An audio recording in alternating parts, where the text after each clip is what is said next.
જય શ્રી કૃષ્ણ. મારું નામ તેજસ્વીની તેતરાજુ દડકાઈ છે. હું ધોરણ 8માં ભણું છું. મારું નામ કોમલેશ્વર બસે છે. હું ધોરણ 7માં ભણું છું. મારી શાળાનું નામ કૈત્રીબાઈ નભાઈ ચૌધરી, શાળા ક્રમાંક 245 છે. આ પ્રોજેક્ટ અંતર્ગત સોલર પેનલ, પવનચક્કી અને અન્ય ટેકનોલોજીના મદદથી ઉર્જા ઉત્પન્ન કરવામાં આવશે, જેને સ્થાનિક વપરાશકર્તાઓ, ઉદ્યોગો અને ગામડાઓમાં વિતરણ કરવામાં આવશે. આથી લીલી ઉર્જા પ્રોજેક્ટ માત્ર ઉર્જા ઉત્પન્ન નહીં, પરંતુ હવા, પાણી અને કુદરતી સંસાધનોની રક્ષા માટે પણ મહત્વપૂર્ણ પગલું છે.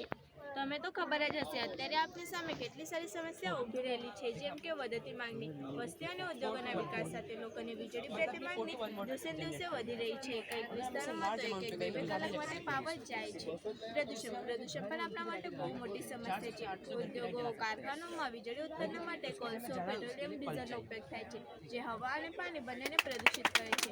આ બધી સમસ્યાને ધ્યાનમાં રાખીને અમે આ કૃતિ બનાવેલી છે. આ છે wireless charging station. Wireless charging સ્ટેશનમાં ચુંબકીય પ્રેરણ સિદ્ધાંતોનો ઉપયોગ થાય છે. ચાર્જિંગ પેડમાં કોઇલ હોય છે, જે વીજ પ્રાપ્ત ચુંબકીય ક્ષેત્ર બનાવે છે. મોબાઈલ કે અન્ય ઉપકરણ રહેલી રિસીવર કોઇલની ચુંબકીય ઉર્જાને પછી વીજળીમાં રૂપાંતરિત કરે છે. જ્યારે હાઈવે ઉપર ટ્રાફિક સિગ્નલ હોય ત્યારે હાઈવે ઉપર ટ્રાફિક સિગ્નલમાં ગાડી ઊભી થાય છે, ત્યારે ત્યાં ઊભી રહેવાથી ઇલેક્ટ્રિક ગાડી ચાર્જ થઈ શકે છે. આ સોલાર ટ્રેકર છે. સોલાર ટ્રેકર એવું સિસ્ટમ છે જે સૂર્યની દિશા પ્રમાણે ફરે છે. સવારે જ્યારે સૂર્ય પૂર્વ તરફ હોય ત્યારે પૂર્વ તરફ અને સાંજે પશ્ચિમ તરફ હોય ત્યારે પશ્ચિમ તરફ ફરે છે. ટેકાર પર આવેલ એલડીઆર સેન્સર એ સૂર્યની તીવ્રતા માપે છે, જે મોટર દ્વારા પેનલને ફેરવે છે. એથી સૂર્યનો વધુ પ્રકાશ પેનલ પર પડે અને પેનલ વધુ વીજળી ઉત્પન્ન કરે. ઉત્પન્ન થયેલી વીજળી આ એક બેટરીમાં સ્ટોર કરે છે, જેને લાઇટ, ફેન કે અન્ય ઉપકરણોમાં યુઝ કરી શકીએ છીએ. આ છે ઓટોમેટિક સ્ટ્રીટ લાઇટ. આ છે એલડીઆર સેન્સર અને આ છે એલઈડી લાઇટ. આ બંને એકબીજા સાથે જોડાયેલા હોય છે. એલડીઆર સેન્સર એલઈડી લાઇટને દિવસ છે કે રાત એ જણાવે છે. રાત હોય ત્યારે આ લાઇટ આપોઆપ ચાલુ કરે છે અને સવાર થાય ત્યારે લાઇટ બંધ કરે છે. આ પવનચક્કી છે. પવનના ગતિથી આ બ્લેડ્સ ફરે છે. આ બ્લેડ્સ રોટર સાથે જોડાયેલા હોય છે, જે જનરેટરને ફેરવે છે. જનરેટર એ ગતિ ઉર્જાને વિદ્યુત ઉર્જામાં રૂપાંતર કરીને એક બેટરીમાં સ્ટોર કરે છે, જેને હોસ્પિટલ, શાળા કે ઘરમાં યુઝ કરી શકીએ છીએ.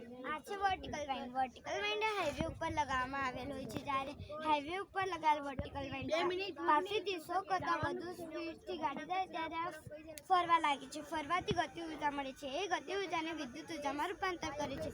ઉત્પન્ન થયેલી વીજ એક બેટરીમાં સ્ટોર કરવામાં આવે છે. આ વીજળીનો ઉપયોગ સ્ટ્રીટ લાઇટ અને રસ્તા પર લગાવેલ છોડને પાણી આપવામાં કરી શકે છે.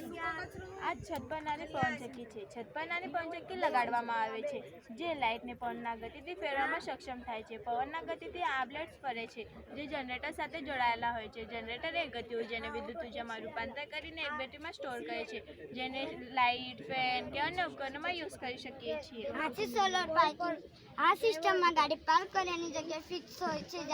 દાખલા તરીકે એનામાં 10 ગાડી પાર્ક કરવાની જગ્યા હોય અને તેમાં 10 ગાડી પાર્ક થઈ જાય, એના પછી એના પર લાલ લાઇટ ચાલુ થાય છે. એનાથી 11મી ગાડીવાળાને ખબર પડે કે પાર્કિંગમાં જગ્યા નથી.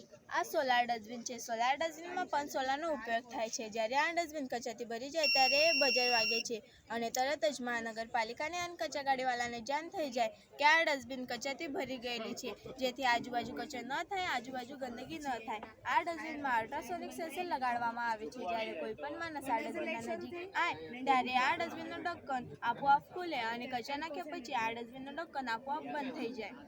આ છે સોલર ફૂટપાથ. તમને તો ખબર જ હશે કે ફૂટપાથ પર સૂર્યનો પ્રકાશ વધુ પડે છે. જો ત્યાં સોલર પેનલ લગાવવામાં આવે, એ પ્રકાશ ઉર્જાને વિદ્યુત ઉર્જામાં રૂપાંતર કરે. ઉત્પન્ન થયેલી વીજ એક બેટરીમાં સ્ટોર કરવામાં આવે છે. આ વીજળીનો ઉપયોગ સ્ટ્રીટ લાઇટ, રસ્તો પર લગાવેલ છોડોને પાણી આપવા માટે, સ્માર્ટ બોર્ડ પર જાહેરાત આપવા માટે, સીસીટીવી કેમેરામાં અને ટ્રાફિક લાઇટમાં પણ કરી શકે છે. આ એલઈડી સ્ટ્રીટ લાઇટ છે. આ એલઈડી લાઇટ છે. આ આયા સેન્સર છે. જ્યારે આયા સેન્સરના સામે કોઈ પણ વ્યક્તિ, વસ્તુ, ગાડી હોય ત્યારે આ એલઈડી લાઇટને ચાલુ કરી નાખે અને આ ગાડી આગળ જતા જે એલઈડી લાઇટને બંધ કરી નાખે. એથી વીજળીની બચત થાય. આ સોલર બસ સ્ટેન્ડ છે. સોલાર બસ સ્ટેન્ડમાં પણ સોલારનો ઉપયોગ થાય છે. જ્યારે આપણે બસની રાહ રાહ જોતા હોય ત્યારે આપણે આપણો મોબાઈલ આ બસ સ્ટેન્ડ પર ચાર્જ કરી શકીએ છીએ. આ બસ સ્ટેન્ડ પર આપણે સોલાર લાઇટ પણ લગાડી શકીએ છીએ.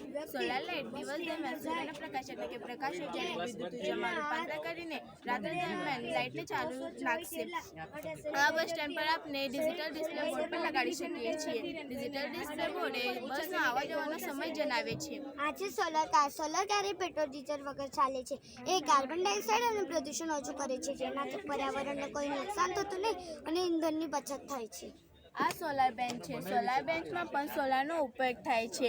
બપોરના વખતે જ્યારે આપણને આ બેન્ચ પર નથી બેસતા ત્યારે આપણને ત્યારે એ સૂર્યનો પ્રકાશ એટલે કે પ્રકાશ ઉર્જાને વિદ્યુત ઉર્જામાં રૂપાંતર કરીને રાત્રે જ્યારે આપણને આ બેન્ચ પર બેસતો ત્યારે આપણને આ બેન્ચ પર આપનો મોબાઈલ કે આપનો ઇયરબડ્સ ચાર્જ કરી શકીએ છીએ. ઉત્પન્ન થયેલી ઉર્જાનો ઉપયોગ બગીચામાં લગાવેલ છોડોને મોટર દ્વારા પાણી આપવામાં પણ કરી શકીએ છીએ.